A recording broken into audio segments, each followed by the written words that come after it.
మన భారతదేశపు శతాబ్దిన్నర చరిత్ర విదేశీ దురాక్రమణదారులతో సాగించిన నిరంతర సంఘర్షణతో నిండి ఉంది. ప్రారంభంలో కొద్దిమంది అప్పుడప్పుడు ఇక్కడి సంపదను దోచుకోవడం కోసం భారతదేశంపై దాడి చేసేవారు. కానీ ఆ తర్వాత ఇస్లాం పేరున పశ్చిమం నుండి సాగిన దాడులు ఇక్కడి సమాజాన్ని తీవ్రంగా నష్టపరచడమే కాక వేర్పాటువాద ధోరణిని కూడా తీసుకువచ్చాయి. సమాజంలో నిరాశ, నిస్పృహ, పరాజయ భావాలను నింపడానికి విదేశీ దురాక్రమణదారులు ఇక్కడి ధార్మిక స్థలాలు, మందిరాలపై దాడి చేసి వాటిని ధ్వంసం చేశారు. ఇలా ఒక్కసారి కాదు, అనేక సార్లు చేశారు. ఈ విధంగా భారతీయ సమాజాన్ని బలహీనపరిచి దీర్ఘకాలం ఇక్కడ రాజ్యం చేయాలన్నది వారి ప్రయత్నం. అయోధ్యలో శ్రీరామ మందిరాన్ని కూడా ఇదే ఉద్దేశంతో, లక్ష్యంతో ధ్వంసం చేశారు. దురాక్రమణకారుల ఈ లక్ష్యం కేవలం ఒక మందిరానికే పరిమితం కాలేదు. మొత్తం ప్రపంచాన్ని గుప్పిట్లో పెట్టుకోవాలన్నది వారి అసలు ఉద్దేశం. భారతదేశానికి చెందిన రాజులు ఎప్పుడూ ఏ దేశం పైన దురాక్రమణ చేయలేదు. కానీ ప్రపంచంలోని మిగిలిన దేశాలకు చెందిన రాజులు మాత్రం అటువంటి దాడులు, దురాక్రమణలకు పాల్పడ్డారు. అయినా ఏ పాలకుడు భారత్పై పూర్తి ఆధిపత్యాన్ని సాధించలేకపోయాడు. భారతీయ సమాజం ఎప్పుడు ఈ దురాక్రమణదారుల ముందు తల వంచలేదు.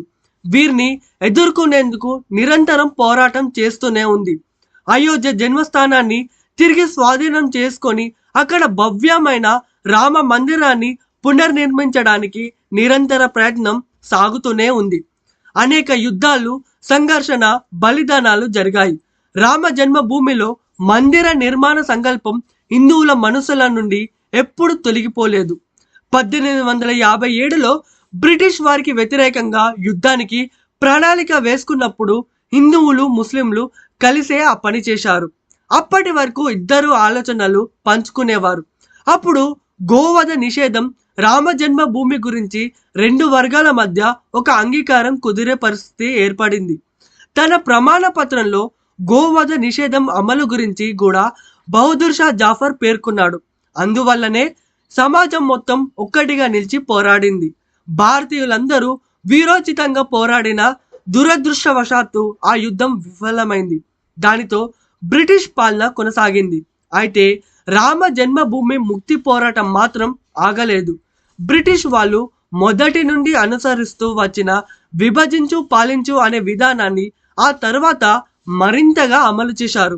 సమాజంలోని ఐకమత్యాన్ని నాశనం చేయడం కోసం బ్రిటిష్ వాళ్ళు స్వతంత్ర వీరులను అయోధ్యలో ఉరితీశారు. అయినా అయోధ్య ముక్తి పోరాటం మాత్రం ఆగలేదు. 1947లో భారతదేశానికి స్వాతంత్రం వచ్చిన తర్వాత సోమనాథ మందిర జీర్ణోద్ధరణ జరగడంతో ఇటువంటి దేవాలయాల గురించి చర్చ మళ్ళీ ప్రారంభమైంది. రామ జన్మభూమి ముక్తి గురించి అందరి ఆమోదం, అంగీకారం సాధించే అవకాశం అప్పుడు వచ్చినా రాజకీయాలు మరో దారి పట్టాయి. విచ్ఛిన్నవాదం, ప్రాంతీయవాదం వంటివి రాజకీయాల ముసుగులో హెచ్చరిల్లాయి. ప్రభుత్వాలు, రాజకీయ పార్టీలు ఈ విషయమై హిందువుల మనోభావాలను పట్టించుకోకపోగా వివాదాన్ని పరిష్కరించడం కోసం ప్రజలు చేసిన ప్రయత్నాలను కూడా ముందుకు సాగనివ్వలేదు. ఈ విషయమై స్వాతంత్రానికి ముందు నుండి సాగుతూ వచ్చిన న్యాయ పోరాటాన్ని కొనసాగించారు. రామ జన్మభూమి విముక్తి కోసం ప్రజా ఉద్యమం 1980 తర్వాత ఊపందుకుంది. అప్పటి నుండి 3 దశాబ్దాల పాటు సాగింది. 1949లో జన్మభూమిలో భగవాన్ శ్రీరామచంద్రుని విగ్రహం వెలిసింది. 1986లో కోర్టు ఆదేశం మేరకు ఆలయపు తాళాలు తెరిచారు. ఆ తర్వాత అనేక ఉద్యమాలు, 2 సార్ల కరసేవ వంటి కార్యక్రమాల ద్వారా హిందూ సమాజపు నిరంతర సంఘర్షణ కొనసాగింది. 2010లో అలహాబాద్ హైకోర్టు స్పష్టమైన తీర్పునిచ్చింది. ఆ తర్వాత ఈ విషయంలో అంతిమ తీర్పు సాధ్యమైనంత త్వరగా వెలువరించాలంటూ కోర్టుకు పదే అభ్యర్థనలు వెళ్ళాయి. చివరికి హిందూ సమాజపు 30 సంవత్సరాల సుదీర్ఘమైన న్యాయ పోరాటం తర్వాత 2019 నవంబర్ 9న అన్ని సాక్ష్యాధారాలు క్షుణ్ణంగా పరిశీలించిన సుప్రీంకోర్టు సముచితమైన, సంతులితమైన తీర్పును ప్రకటించింది. రెండు పక్షాల మనోభావాలు సాక్ష్యాధారాలను కోర్టు పరిగణలోకి తీసుకుంది. అలాగే ఈ కేసుకు సంబంధించి అన్ని పక్షాల వాదనలను కూడా కోర్టు పూర్తిగా విన్న తర్వాత తీర్పునిచ్చింది. ఈ తీర్పును అనుసరించి మందిర నిర్మాణం కోసం ఒక ట్రస్టును ఏర్పాటు చేశారు. 2020 ఆగస్టు 5 మందిర భూమి పూజ కార్యక్రమం జరిగింది. ఇప్పుడు పుష్యమాస శుక్లపక్ష ద్వాదశి యుగాబ్ది 5125 సామాన్య క్యాలెండర్ ప్రకారం 2024 జనవరి 22న శ్రీరామ్లల్లా విగ్రహ ప్రతిష్ట, ప్రాణ ప్రతిష్ట కార్యక్రమాలు జరుగుతున్నాయి. ధార్మిక దృష్టితో చూస్తే శ్రీరాముడు భారతదేశంలో అధిక సంఖ్యలకు ఆరాధ్య దేవుడు. ఆయన జీవితం ఆదర్శప్రాయమని, అనుసరణీయమని నేటికి సమాజంలో అందరూ భావిస్తున్నారు. అందువల్ల ఈ కార్యక్రమానికి సంబంధించి వస్తున్న చిన్నపాటి అభ్యంతరాలు, అవమానాలను పూర్తిగా పక్కన పెట్టాలి. వివాదాలు, వాదనలు పూర్తిగా సమసిపోయేటట్లు మేధావులు చూడాలి. అయోధ్య అంటే యుద్ధం లేనిది, సంఘర్షణ లేని స్థానం అని అర్థం. సమాజంలోని ప్రతి ఒక్కరి మనసులలో అటువంటి అయోధ్య నిర్మాణం కావాలి. అది మనందరి కర్తవ్యం. అయోధ్యలో శ్రీరామ మందిర నిర్మాణం జాతి గౌరవ పునర్జాగరణకు గుర్తు. ఇది శ్రీరాముని జీవితం ఇచ్చే సందేశాన్ని ఆధునిక సమాజం కూడా స్వీకరించిందనడానికి గుర్తు.